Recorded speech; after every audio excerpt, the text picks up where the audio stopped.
Welcome back. Now it's about time for us to have a conversation with someone really interesting. We have Kwame Ametipi. I hope I got that pronunciation right. Tisaka, right?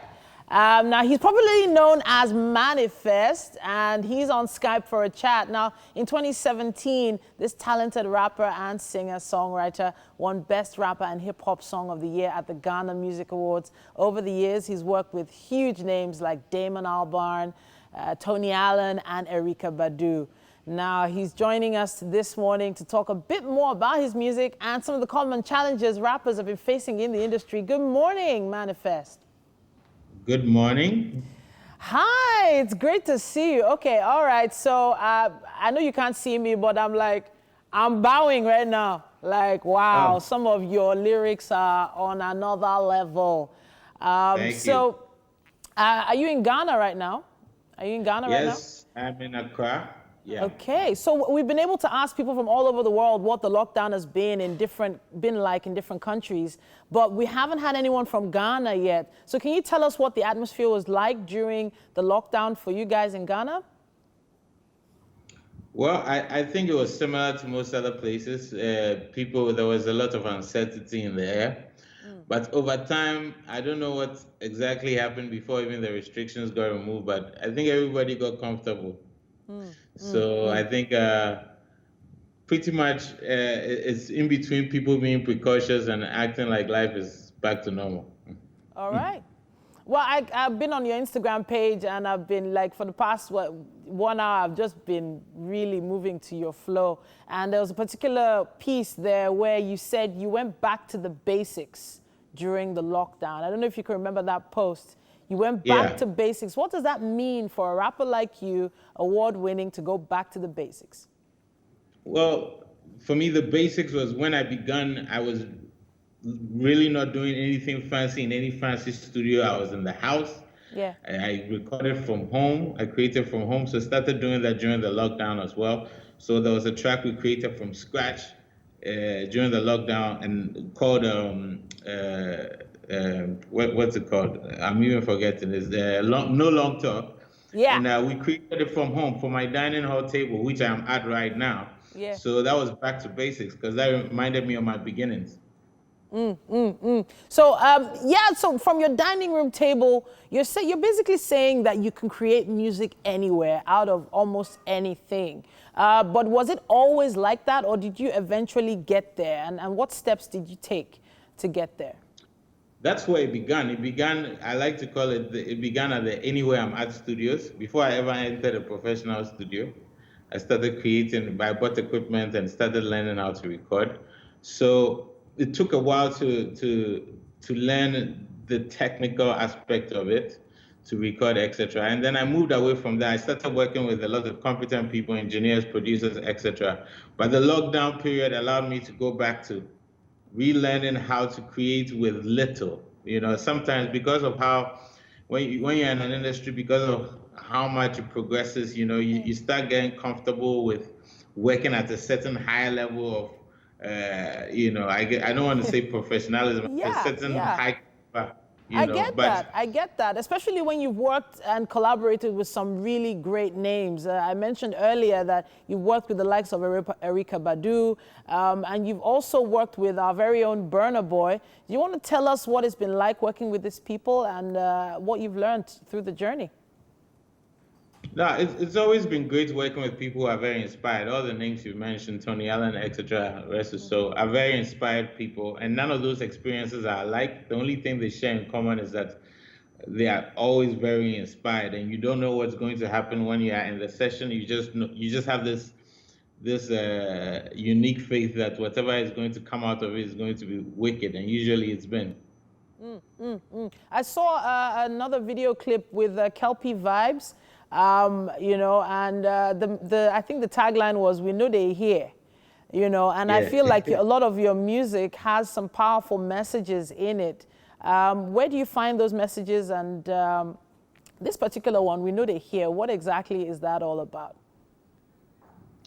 It's not very difficult to find something to talk about. You can make extraordinary out of the ordinary in this life, You can wake up, yeah, especially in Africa, you can wake up in the morning and you're going to encounter something very ordinary but unique that you can speak about. So it's easy to draw inspiration. We know the here is basically being unapologetic, trying to say that, we're going to stay focused on what we are doing. We are not going to listen to the distractions, and I think it's a good message to self, which is always a great message when you are talking something, you are saying something that can apply to yourself, so that's what we know the here is. All right. Now, I saw that you went on Tim Westwood TV on Capital FM in the UK, and you did a live, you were spitting, let's just use that. You were really throwing down. And I want to throw you under the bus here and ask if you have a few lines that you could give us right now, right here on air. Can you do that for me? Is that throwing me under the bus or throwing the mic in front of me? I'm throwing a mic in front of you. All right, so give us something. Just give us 8 bars. Allow me to recap what has happened thus far. Mama, I'm a rap star, still allow whack bars. My ambition and drive is like a luxury ride. You own Bikonkuka, you taking shots, bongo bar. I did fit to shock, but trolling is mandatory. How am I the laughing stock? Who's taking inventory? Woo! That's what I'm talking about. That's what I'm talking about. I honestly am so impressed, like with the growth, the movement, everything you've been putting out there. And I noted your style as well. Man, your fashion is another level. Like, is there someone like specially styling you, or is this the real you? I have to ask. Oh, this is my real face. No, I'm talking about your outfits, your looks, your videos.